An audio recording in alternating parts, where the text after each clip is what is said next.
കേരള സർവകലാശാലയുടെ കലോത്സവവുമായി ബന്ധപ്പെട്ട് ആ കലോത്സവത്തിൽ ഉണ്ടായിരുന്ന നിരവധിയായ ശേഷം അദ്ദേഹം ജീവിതം അവസാനിപ്പിക്കുന്ന നിലയുണ്ടായി.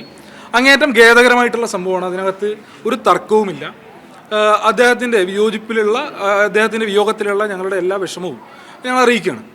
ആ കലോത്സവവുമായി ബന്ധപ്പെട്ട് അതിൻ്റെ കാരണക്കാർ SFI ആണ്. അല്ലെങ്കിൽ അതിനും SFI അദ്ദേഹത്തെ ഇപ്പോൾ KPCC പ്രസിഡന്റിൻ്റെയൊക്കെ പ്രതികരണം എന്നുള്ളത് SFI അദ്ദേഹത്തെ കൊലപ്പെടുത്തി എന്നുള്ള നിലയിലേക്കുള്ള പ്രതികരണങ്ങൾ നടത്താൻ വേണ്ടി തുനിഞ്ഞിറങ്ങുകയാണ്.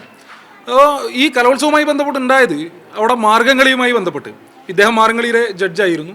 മാർഗംകളിയുമായി ബന്ധപ്പെട്ട് ആ മത്സരത്തിൻ്റെ റിസൾട്ട് വരുന്ന ഘട്ടത്തിൽ തന്നെ നിരവധി ക്യാമ്പസുകളിലെ വിദ്യാർത്ഥികൾ ആ റിസൾട്ടുമായി ബന്ധപ്പെട്ട് തങ്ങളുടെ വിയോജിപ്പും പ്രതിഷേധമൊക്കെ അറിയിക്കുന്ന നിലയുണ്ടായിട്ടുണ്ട്. അത് കലോത്സവങ്ങളിൽ സ്വാഭാവികമാണ്.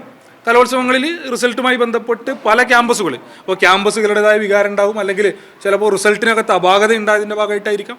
ആ നിലയിലുള്ള വിദ്യാർത്ഥികളുടെ പ്രതിഷേധം ഉണ്ടായ ഘട്ടത്തിൽ സ്വാഭാവികമായും ഞങ്ങൾ ആ ഘട്ടത്തിൽ തന്നെ ഈ ജഡ്ജസുമായി സംസാരിക്കുന്ന ഞങ്ങളെന്ന് വെച്ചാൽ അതിൻ്റെ സംഘാടകർ, അതിൻ്റെ യൂണിയൻ്റെ പരവാളി യൂണിയൻ SFIയുടെ ആണല്ലോ, സംഘാടകർ ഈ ജഡ്ജസുമായി ബന്ധപ്പെട്ട് സംസാരിക്കുന്ന നിലയുണ്ടായി. അവരുടെ മൊബൈൽ ഉൾപ്പെടെ പരിശോധിക്കുന്ന നിലയുണ്ടായി. ആ ഘട്ടത്തിൽ ചില ക്യാമ്പസുകളിൽ മാർഗംകളി ഉൾപ്പെടെയുള്ള ഡാൻസ് ഇവൻറ്റുകൾ പഠിപ്പിച്ച ചില അധ്യാപകർ, ആ അധ്യാപകരുമായിട്ടുള്ള കമ്മ്യൂണിക്കേഷൻ ഈ പറഞ്ഞ ജഡ്ജസിൻ്റെ ഭാഗമായി ഉണ്ടായത് ശ്രദ്ധയിൽപ്പെടുകയും അങ്ങനെ ഉണ്ടായ ഘട്ടത്തിൽ അതുണ്ടാകാൻ വേണ്ടി പാടില്ലാത്തതാണ്.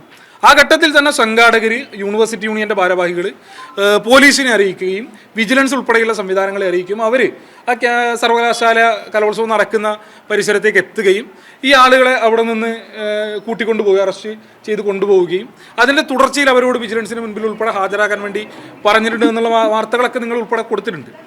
ഇത് അദ്ദേഹം ചെയ്തിട്ടില്ല എന്നുള്ള നിലയിലുള്ള എഴുതിയാണ് അദ്ദേഹം മരണത്തിലേക്ക് പോകുന്നത്.